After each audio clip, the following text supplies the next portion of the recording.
서울의 강남에 사는 쌍둥이 자매 지수와 미래는 30살이었지만 완전히 다른 삶을 살고 있었어. 지수는 빠르게 성장하는 IT 스타트업의 CEO로 분주하고 체계적이며 스트레스가 많은 삶을 살고 있었지.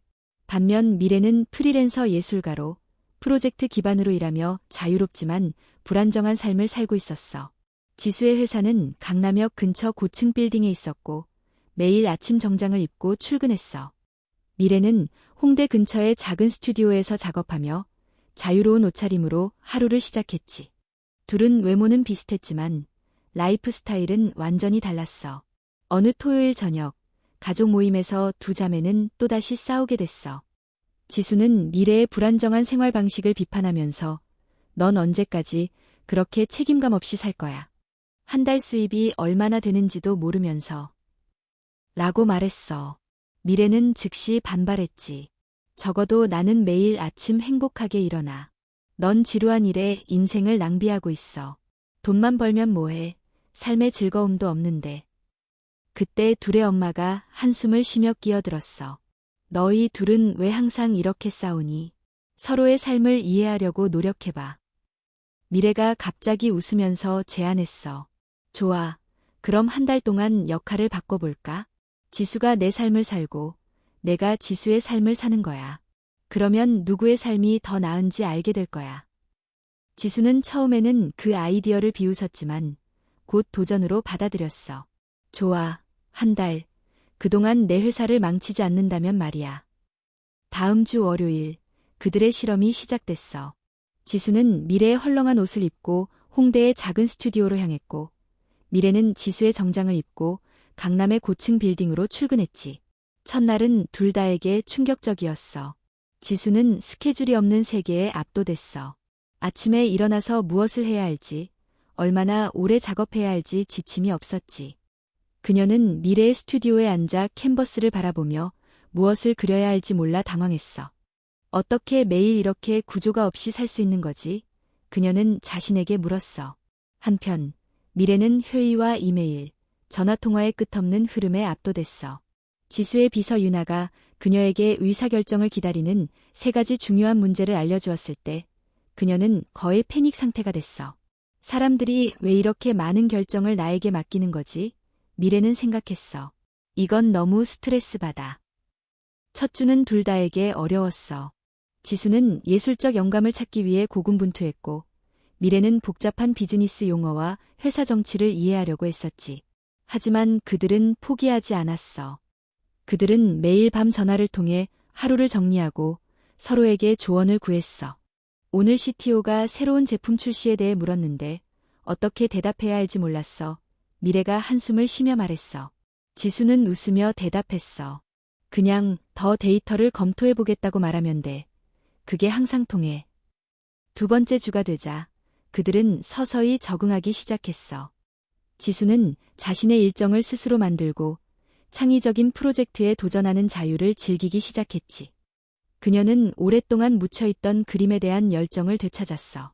학생 때는 그림을 좋아했지만 경영학 학위를 위해 포기했었거든. 이렇게 자유롭게 창작할 수 있다니 정말 좋다. 지수는 저녁에 미래에게 말했어. 오늘 내가 그린 그림이 마음에 들어. 별로 잘 그린 건 아니지만 이렇게 뭔가를 만드는 게 정말 기분이 좋아. 미래도 비슷한 발견을 했어. 처음에는 두려웠지만 그녀는 결정을 내리고 팀을 이끄는 능력이 있다는 것을 알게 됐지. 그녀의 창의적인 배경은 회사의 문제에 대한 새로운 시각을 제공했고 직원들은 그녀의 신선한 접근 방식에 놀랐어. 사실 난 이런 일에 꽤 재능이 있는 것 같아. 미래가 인정했어. 오늘 마케팅 회의에서 내가 제안한 아이디어가 모든 사람들에게 좋은 평가를 받았어. 내 예술적 관점이 비즈니스에도 도움이 되는 것 같아. 세 번째 주, 그들은 서로의 삶에 완전히 몰입했어. 지수는 미래의 예술가 친구들과 어울리기 시작했고 심지어 홍대의 한 카페에서 열린 그룹 전시회에 참여하기도 했지. 그녀의 작품은 기술과 예술의 융합을 탐구했는데 그녀의 비즈니스 배경이 독특한 관점을 제공했어. 그 전시회에서 지수는 민호라는 매력적인 사진작가를 만났어. 그는 그녀의 작품에 깊은 인상을 받았고 그들은 밤새 예술과 기술의 교차점에 대해 이야기했지. 지수는 오랜만에 누군가와 이렇게 진지한 대화를 나눈다는 것이 얼마나 좋은지 놀랐어. 넌 정말 특별한 시각을 가지고 있어. 민호가 말했어. 대부분의 예술가들은 기술을 이해하지 못하지만 넌 두 세계를 이어주는 것 같아. 지수는 웃으며 말했어. 사실 내가 누군지 알면 더 놀랄 거야. 한편 미래는 지수의 전 남자친구이자 현재 비즈니스 파트너인 준혁과 복잡한 상황에 처했어. 그들은 6개월 전에 헤어졌지만 여전히 함께 일해야 했지. 미래가 지수인 척하는 동안 준혁은 다시 가까워지려고 노력했어. 우리 다시 시작해볼 수 있지 않을까? 어느 저녁 회의 후에 준혁이 물었어. 넌 요즘 달라 보여. 더 편안하고 더 행복해 보여. 미래는 당황했지만 지수에게 이 상황을 알려야 한다고 생각했어. 그날 밤 전화로 그녀는 모든 것을 털어놓았어. 미안해. 나도 어떻게 해야 할지 몰랐어. 미래가 말했어. 준혁이 널 다시 만나고 싶어 해. 지수는 한동안 조용했어. 괜찮아. 사실 나도 혼란스러워. 여기서 만난 사람이 있거든. 민호라는 사진작가야. 그와 함께 있으면 정말 편안해. 마지막 주, 자매들은 그들의 실험이 곧 끝난다는 것을 알고 복잡한 감정을 느꼈어. 그들은 자신의 원래 삶으로 돌아가야 할지, 아니면 이 한 달 동안 발견한 새로운 가능성을 추구해야 할지 고민했지. 마지막 날, 그들은 한강공원에서 만나 한 달간의 경험을 나누었어. 나는 내 삶이 얼마나 어려운지 이해하지 못했어. 지수가 인정했어. 매일 그 모든 결정을 내리고 그 많은 사람들에게 책임지는 것. 정말 대단해. 미래도 고개를 끄덕였어. 나도 마찬가지야. 내가 항상 너의 안정적인 수입과 명확한 경력 경로를 무시했는데 그게 얼마나 많은 노력과 헌신을 필요로 하는지 이제 알게 됐어. 그들은 한동안 조용히 한강을 바라보았어. 그래서 우리 어떻게 할까?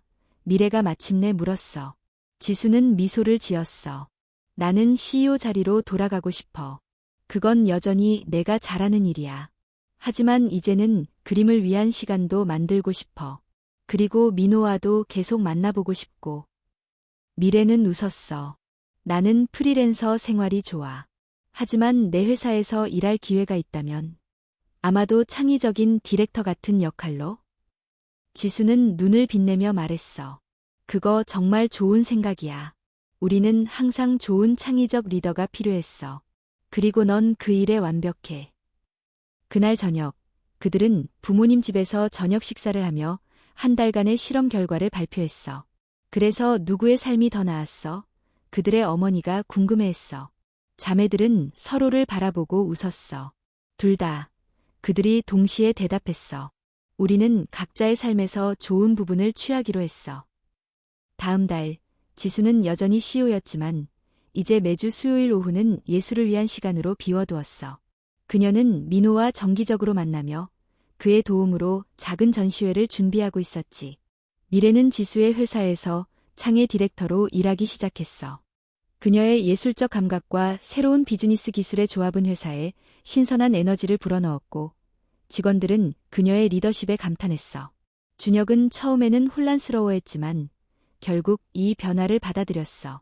사실 그는 미래의 창의적인 접근 방식을 존중하기 시작했고 그들은 효과적인 비즈니스 파트너가 되었지. 자매들은 매주 금요일 저녁에 만나 서로의 주를 나누고 조언을 주고받았어. 그들은 더 이상 서로의 삶을 비판하지 않았고 대신 서로의 강점을 인정하고 약점을 보완했지. 누가 이렇게 될 줄 알았겠어? 어느 금요일 저녁, 지수가 웃으며 말했어. 우리가 싸우지 않고 실제로 서로에게 배우다니. 미래는 와인잔을 들어 건배를 제안했어. 신분 교환해.